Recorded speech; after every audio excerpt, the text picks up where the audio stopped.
आज की तारीख सिर्फ एक दिन नहीं है। आज 17 अक्टूबर एक ऐसा खगोलीय संगम लेकर आया है जो सदियों में बहुत कम बार देखने को मिलता है। यह वह दिन है जब कृष्ण पक्ष की एकादशी पूर्वा फाल्गुनी नक्षत्र की ऊर्जा से मिलकर एक ऐसा विशेष संयोग बना रही है जिसमें भाग्य परिवर्तन, धन का आवाहन और नकारात्मक ऊर्जा के विनाश की शक्ति समाहित है। कहते हैं जब चंद्रमा पूर्वा फाल्गुनी नक्षत्र में प्रवेश करता है तब देवी लक्ष्मी स्वयं ब्रह्मांड में विचरण करती हैं और जो व्यक्ति इस तिथि पर श्रद्धा से कोई भी शिव संबंधी उपाय करता है तो उसके जीवन की बंद किस्मत के ताले एक एक करके खुलने लगते हैं।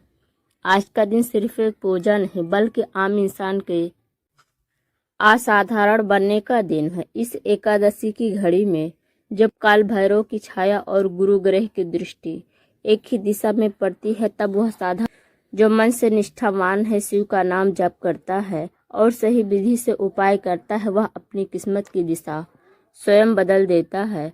आज का यह संयोग एक आशीर्वाद भी है और चेतावनी भी। आशीर्वाद इसलिए क्योंकि यह दिन आपको आनंद समृद्धि दे सकता है और चेतावनी इसलिए क्योंकि यदि आपने इस दिन को हल्के में लिया तो वही ऊर्जा जो आपको ऊपर उठा सकती थी वही आपको नीचे गिरा भी सकती है। इसलिए आज का यह वीडियो केवल एक उपाय नहीं है, यह आपके भाग्य का निर्णायक मोड़ है। और अगर आपने इसे अंत तक देखा तो आप जानेंगे वह रहस्य जो शिव महापुराण के छिपे पन्नों में लिखा है और जिसे केवल गुरु जी जैसे ज्ञानी ही समझा सकते हैं। तो अब अपने मन को एकाग्र करिए। यह समय है आत्मिक जागरण का, नकारात्मकता से मुक्ति का और धन व सौभाग्य के उदय का, क्योंकि 17 अक्टूबर का यह क्षण आपके जीवन का वह मोड़ बन सकता है जिसे आप सालों से ढूंढ रहे थे। लेकिन सावधान, क्योंकि यह दिन दो धारी तलवार की तरह है। सही किया तो सोना बरसेगा, गलत किया तो कर्मों का तूफान उठेगा। अब अगर आप सच में इस शक्ति को अपनाने के लिए तैयार हैं तो इस वीडियो को अंत तक देखना मत भूलना, क्योंकि आने वाले क्षणों में हम आपको बताने जा रहे हैं वह उपाय, वह विधि और वह रहस्य जो आपके जीवन की दिशा ही बदल देगा।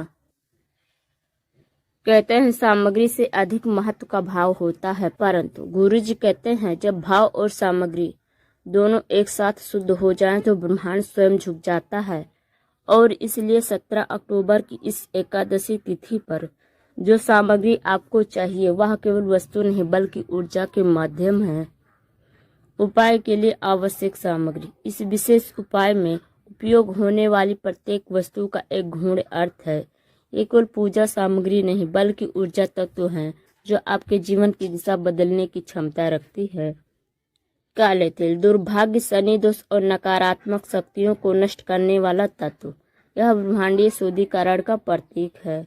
गंगा जल या पवित्र जल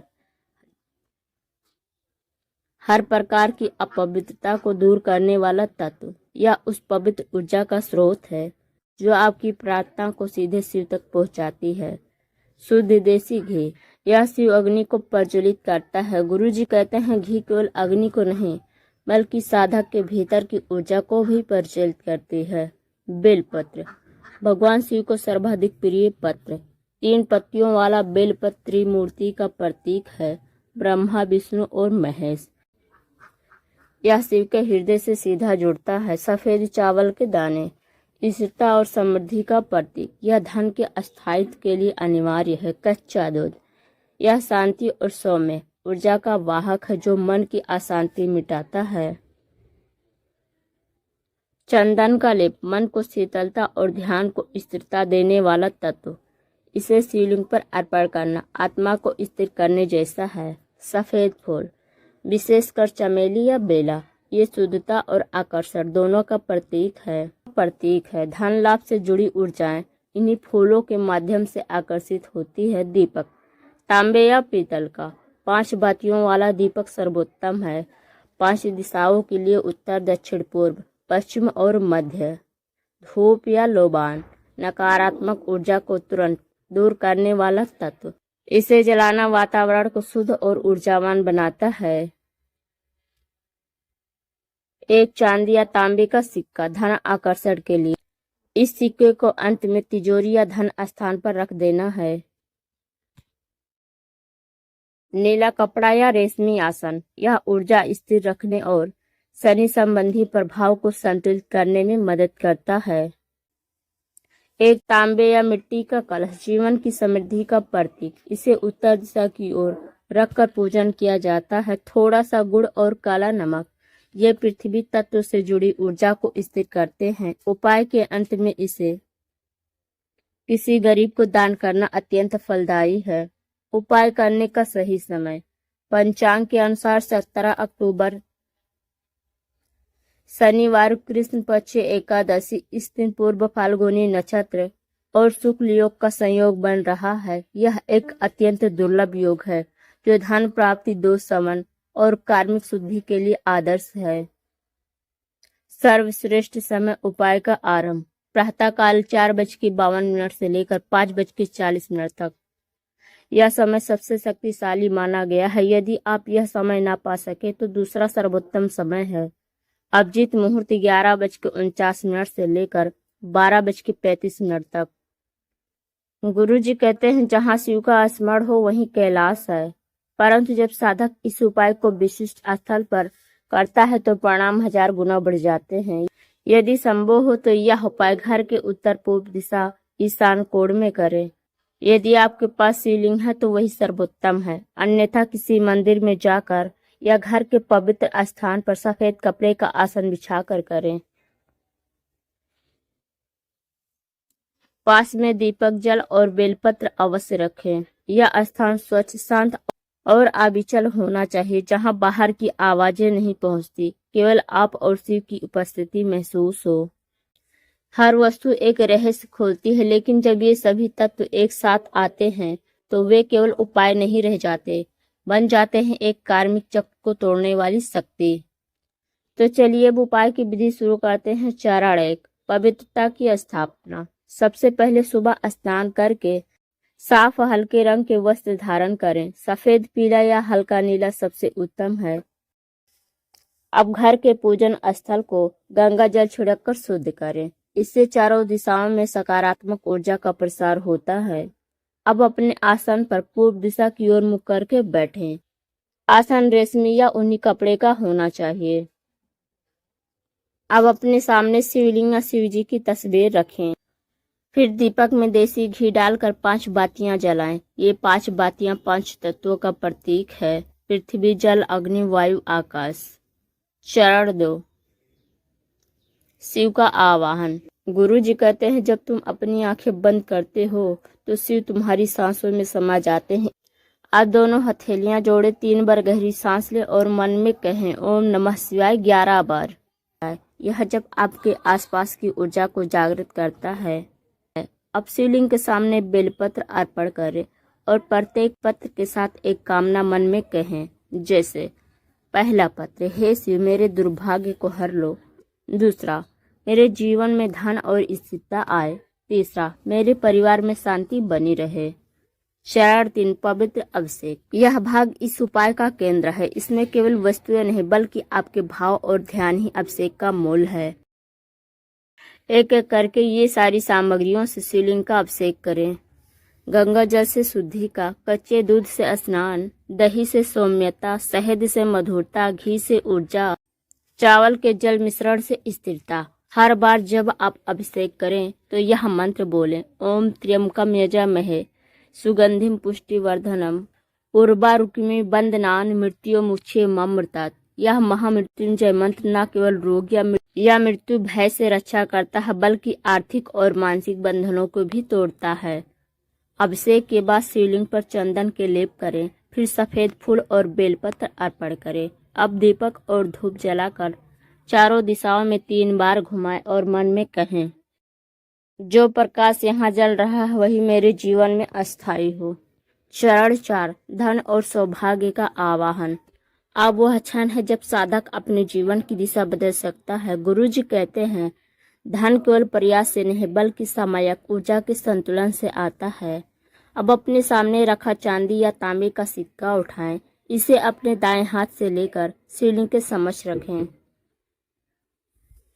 और यह मंत्र बोले, ओम श्रीम ह्रीम क्लीम महालक्ष्मी नमः, शिवाय नमः, धनम देहि सौभाग्यम देहि। फिर उस सिक्के को शिवलिंग के चरणों में कुछ क्षण के लिए रखें। ऐसा करते समय आंखें बंद करें। कल्पना करें कि वह सिक्का आपके जीवन के हर कोने में धन का प्रवाह बना रहा है। अभिषेक समाप्त होने के बाद वह सिक्का तिजोरी या धन स्थान पर रखें। इसे किसी को दिखाए नहीं। यह आपका धन बीज है जो अगले कुछ ही दिनों में ऊर्जा आकर्षित करेगा। चरण 5, दुर्भाग्य और नकारात्मकता दूर करने का रहस्यमय उपाय।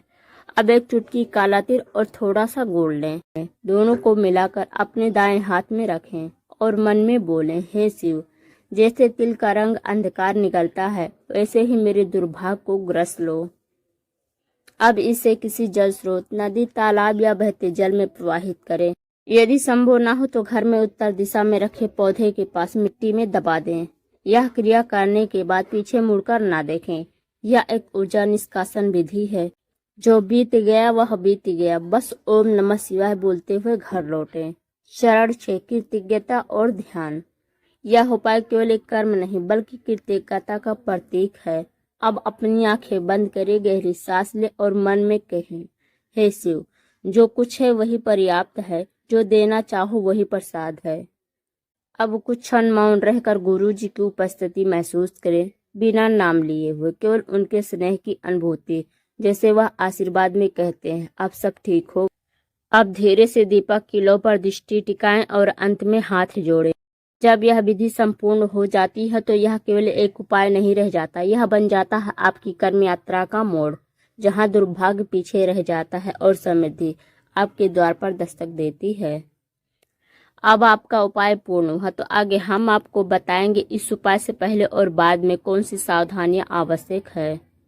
गुरु जी कहते हैं, जो शक्ति तुम्हें वरदान देती है वही शक्ति यदि लापरवाही से की जाए तो परीक्षा भी लेती है। इसलिए यह उपाय कोई श्रद्धा नहीं बल्कि अनुशासन भी मांगती है और इसी अनुशासन को बनाए रखने के लिए इन सावधानियों का पालन अत्यंत आवश्यक है।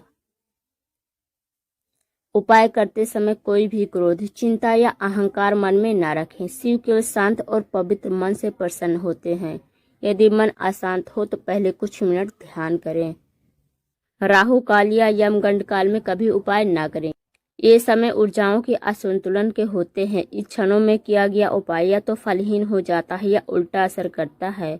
सामग्री को अपवित्र ना करें। सभी वस्तुएं घी, दूध, तिल, सिक्का, बेलपत्र उपयोग से पहले गंगा जल से शुद्ध कर लें।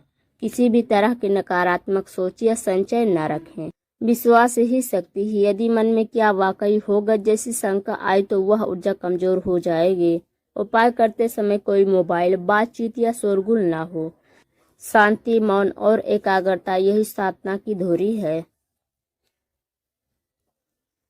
अभिषेक के दौरान जल, दूध व्यर्थ ना फेंकें। इसे पौधे की जड़ में डालें या किसी पवित्र स्थान पर प्रवाहित करें। तिल और गुड़ मिलाकर जो मिश्रण बनाया गया है उसे हमेशा दक्षिण दिशा की ओर जल में प्रवाहित करें। दक्षिण दिशा यम का प्रतीक है, वहां नकारात्मकता का नाश होता है। दान अवश्य करें। उपाय के बाद किसी भूखे व्यक्ति को भोजन या किसी मंदिर में दीप दान करें। यह ऊर्जा परिवर्तन का नियम है, जो देता है वही पाता है। यह उपाय कभी लालच वश दूसरों को दबाने के लिए ना करें। शिव शक्ति केवल शुभ कर्मों के लिए काम करती है। जो इसे स्वार्थ या बदले के लिए उपयोग करता है उसकी सफलता अस्थायी हो जाती है। उपाय के 11 दिन बाद उसी दीपक की एक बत्ती पुनः जलाकर शिवलिंग के सामने ओम नमः शिवाय 108 बार जपें। इससे परिणाम अस्थायी हो जाते हैं। उपाय के बाद 7 दिन तक किसी से कठोर वचन न बोलें, किसी से झगड़ा ना करें और घर में रोज शाम एक दिया अवश्य जलाएं। ध्यान रखना कि जो सिक्का आप तिजोरी में रखेंगे उसे अगले 1 वर्ष तक बाहर ना निकालें। यह आपका धन बीज है, इसे डिस्टर्ब ना करें। गुरु जी कहते हैं, जब मनुष्य विश्वास के साथ जल चढ़ाता है तो वह केवल शिवलिंग पर नहीं अपने कर्मों पर जल चढ़ा रहा होता है। जब दीप जला रहा होता है तो केवल कमरे में प्रकाश नहीं, भीतर का अंधकार भी समाप्त होता है। और जब तुम श्रद्धा से जप करते हो तो ब्रह्मांड तुम्हारे स्वर के साथ कंपन करता है। यह वही स्वर है जो गुरुजी हमेशा कहते हैं, कभी मत सोचो कि तुम अकेले साधक हो, तुम्हारे साथ शिव हैं और तुम्हारे भीतर वही शिव हैं। अब बस कुछ क्षण अपनी आंखें बंद करे सोचे, आपकी हर समस्या, हर ऋण, हर असफलता अब उस जल में बह चुकी है जो आपने अर्पित किया। सोचे आपके जीवन में अब केवल शांति, स्थिरता और समृद्धि का प्रवाह है। अब आपका घर कैलाश का अंश बन चुका है। हर सुबह एक नई रोशनी लेकर आएगी और अब कभी जीवन में अंधकार महसूस हो तो बस एक दिया जलाकर ओम नमः शिवाय बोल देना, वही शक्ति फिर से तुम्हारे चारों ओर प्रकट हो जाएगी। यह उपाय केवल धन पाने का नहीं बल्कि आत्मा को मुक्त करने का मार्ग है। जो इसे श्रद्धा से करता है उसके जीवन में धीरे धीरे सब कुछ संतुलित होने लगता है। इस वीडियो को जो भी देखे वह अंत तक बने रहे, क्योंकि शिव के नाम का हर उच्चारण ही भाग्य को पुनर्लेखित कर सकता है। जो साधक अंत तक बना रहा, जान लो शिव की कृपा पहले ही तुम्हारे द्वार पर पहुंच चुकी है।